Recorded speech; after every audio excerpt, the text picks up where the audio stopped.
Okay, some months ago we made a video about 3 good reasons not to go to Portugal, and we're going to build on what's happening in Portugal in this video.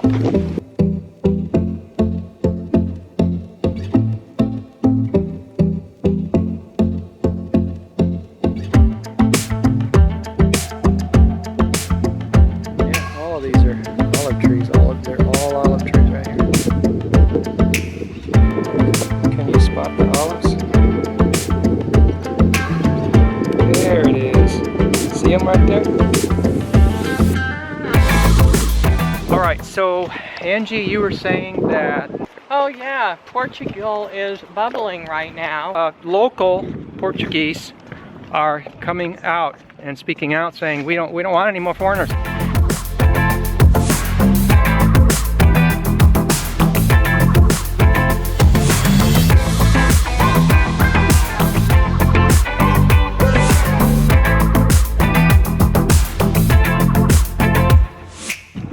We follow this thing going on in the world, and people are just, they're so oblivious when you see people talking about these places. They get really faddish, you know. For example, Portugal was there before Ecuador. So why are people going to Portugal now when Ecuador was being promoted, you know, 10 years ago? And they're following the Retire Abroad Exactly, media. that's my point. They're, this Retire Abroad media promotions, they're...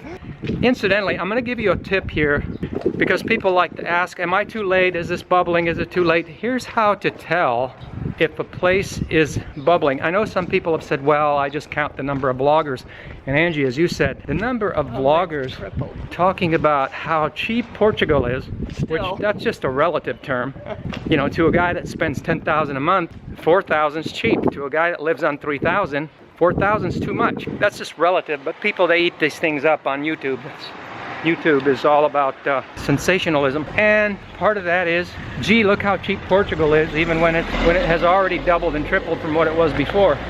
But the bottom line is that the amount of bloggers have like gone up at least 300% just from a cursory overview. It might be even more than that. So the speed at which things are going up is increasing, and that's a sign of a bubble. So is it too late? The tip I'm going to give you is, if you go there and you see people do this, they say, well, I have a retirement check, $1,500, whatever, and I can still go to Portugal, or together we have $2,000, $2,500, whatever. We can still go to Portugal and here's the tip, and get a studio. If you have to pay $400 or $500 for a studio, or even a small 1-bedroom, then that's telling you something, because remember, when you leave the United States, as we have, and people leave Canada and such, places like that, and even California, or New York, the cultures are very much 90% family or more. And what I mean by that is, when they don't rent studios. They don't rent 1-bedrooms. So when they go rent, they rent 3-4 bedroom houses, okay? That's why you've seen me in my past videos. I always make a point to say, which I haven't done lately, I've been abroad 8 years and I've never paid more than $300 or $400 for 3 or 4 bedroom houses, furnished and unfurnished. That's a mouthful, isn't it? And we still haven't, even in Italy. No matter where we go, this seems to be true. And here's the thing. It's 3 or 4 bedroom houses, not studios. I could have left that out and just said, hey, I've never paid more than $300 or $400 for my rentals, and left it vague, right? But it makes all the difference, because this is how you know at what stage the bubble is in and where prices are. You also get the people that say, well, you can still get 3 bedrooms, but you have to go out. Oh yeah, you have to go out. You can't get anything anywhere where you want to live. You could live there before, but now you gotta, you know, while we're here now, we're the 8 to 1200 crowd. You guys have to move out, because we're here. We're the 8 to 1200 crowd, and you guys, it's okay.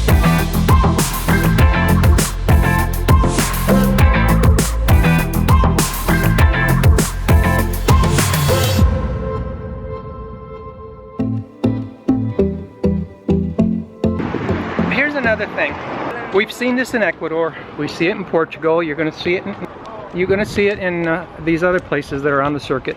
Colombia. You're going to see it in Colombia. Colombia is in South America. South America is a Spanish country. It's a Spanish continent. Colombia is Spanish. Ecuador is Spanish. Italy is Italiano, Italian. Portugal is Portuguese. People do not speak English. They speak Portuguese. They speak Italian. They speak Spanish. Does that mean you won't run into people that speak English? Of course not. Yeah, sure, you'll run into people that speak English, but to give somebody the impression that you're going to go to these countries and go about, do whatever you want, and you're going to be able to speak English, it's misinformation.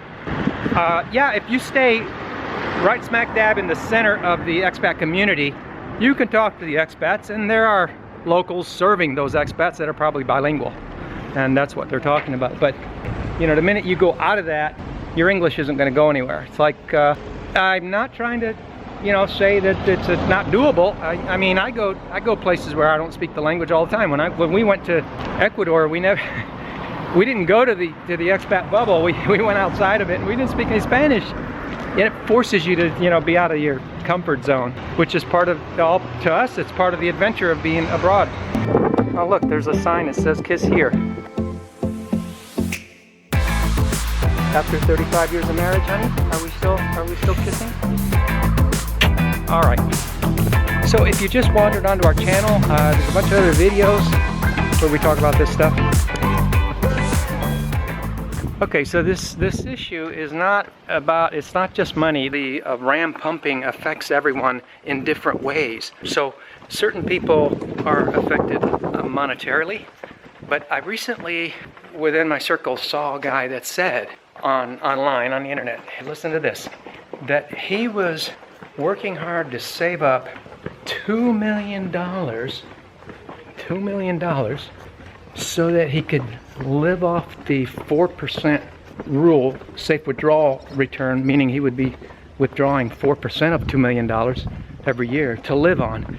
And you'd think he was talking about living in Florida or something. No, he was talking about living on that in Colombia. I would think he's talking about in Dubai or something. Yeah, he's talking about living in Colombia. I'm sure they're nice people. If that's you and you're watching this video, listen, man, I appreciate you. I appreciate what you're doing. But listen, these bubbles affect everyone in different ways, and somebody in those shoes is going to be affected differently. They may be oblivious to the pricing bubble. So we made an earlier video, which country would you most likely be a victim of crime? And in that video we outlined the complete picture, the vicious cycle of the foreigner when they follow these Retire Abroad magazine crowds. They have no clue how big these crowds are and how orchestrated and manipulated they are in order to fulfill the agenda of creating this bubble. If you haven't been following this storyline, you need to subscribe and click the like button, because this has been going on for years. Well, you know, I know another way some people were affected. She said that everywhere she went, she was kind of treated badly because she's lumped in with people that just don't really care or respect the country. Well, the general resentment of the foreigner.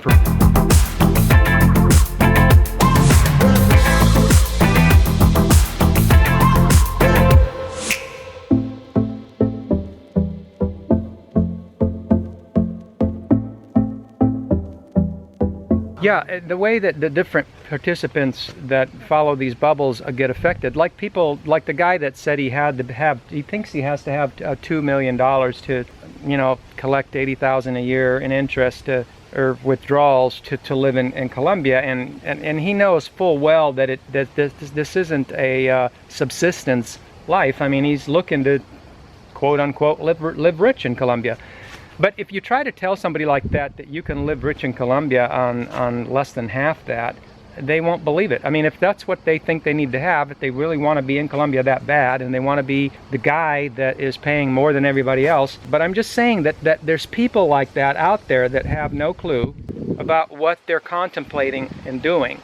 And so our interest in this is to expose and make light of these facts so that at least some people will see, you know, the truth in what's happening as it's going to affect them, because it will affect people, and it will affect them in different ways. As these things progress, certain people are displaced, and that's financial.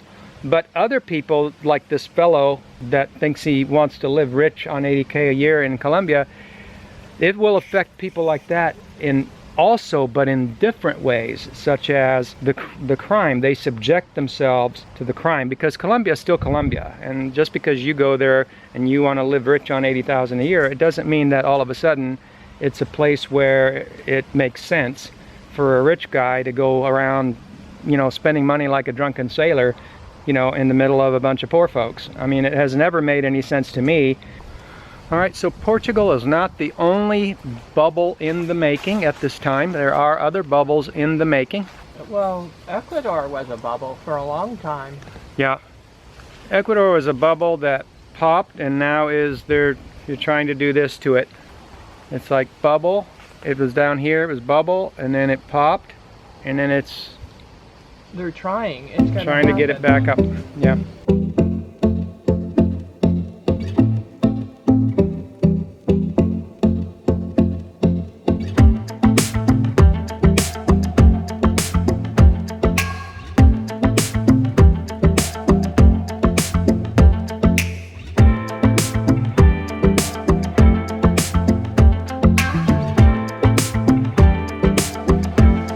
The locals come to us on our videos and they tell us we don't want any more foreigners. We're not the ones saying we don't want foreigners.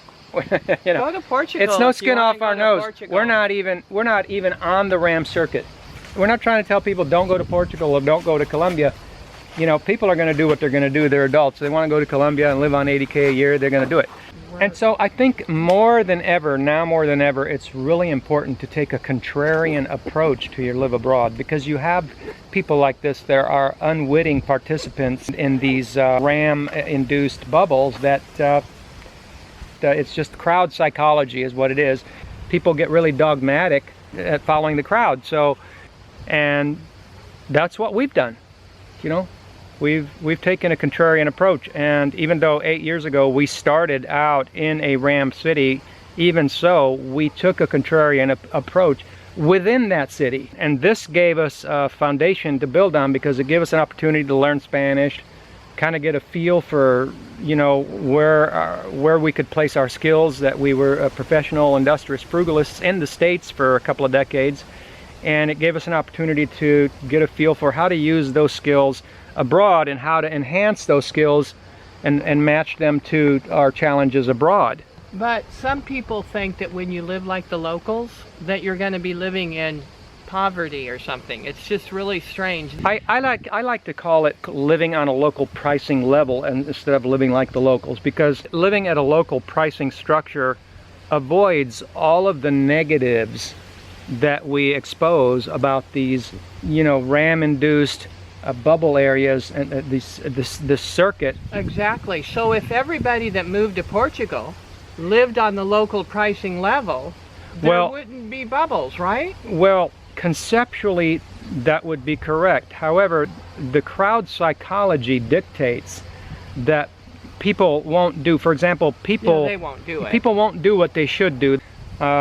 You know, we're saying that more than ever now is a time to take a contrarian approach to doing anything abroad. That includes going offshore for financial reasons, business reasons. It's really important because the crowd psychology affects everything that you do abroad, and we've kind of piecemeal, little by little, kind of given it to you in videos, little by little. So it's something that needs to be paid attention to. You really need to pay attention to this. It affects your life and everything that you want to do. And so I'm just saying, you know, there's a lot of misinformation out there. The areas everybody wants to be in become too expensive, and then people start getting pushed out. But the difference here is that you're not pushing out your own paisanos, so to speak. You're not pushing out other Americans like in America. You're pushing out locals, and you're the foreigner. You came from far away. That's what makes it bad. Okay, and you came into somebody else's country, and you're displacing them. And they were there before you, and it's not just that they were there before you, it's that you're not from there. Because the way people look at things is territorial. It's like, well, I was born here. You know, people are very much into the where you were born thing, you know.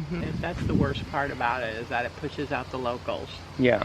That's sad, because they're complaining to us. So while they want us to make the video. Yeah, and so this issue is one that where most people, generally speaking, are only concerned about their life. You know, it's like you and I are sitting down with a cup of tea and talking.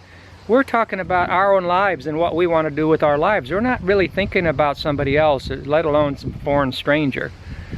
But when you're contemplating going abroad, that's exactly what you're doing. You're going into a foreign land and you're affecting the foreign locals. And when it happens collectively as a group and within this period, the span of time that these, you know, the 5 years or the 10 years, whatever it is. No, we don't mean to be so serious, do we?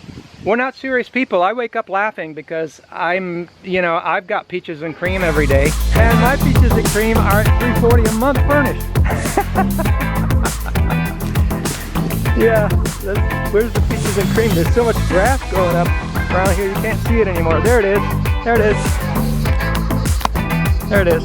And it's summer. It's beautiful. It's really dry here.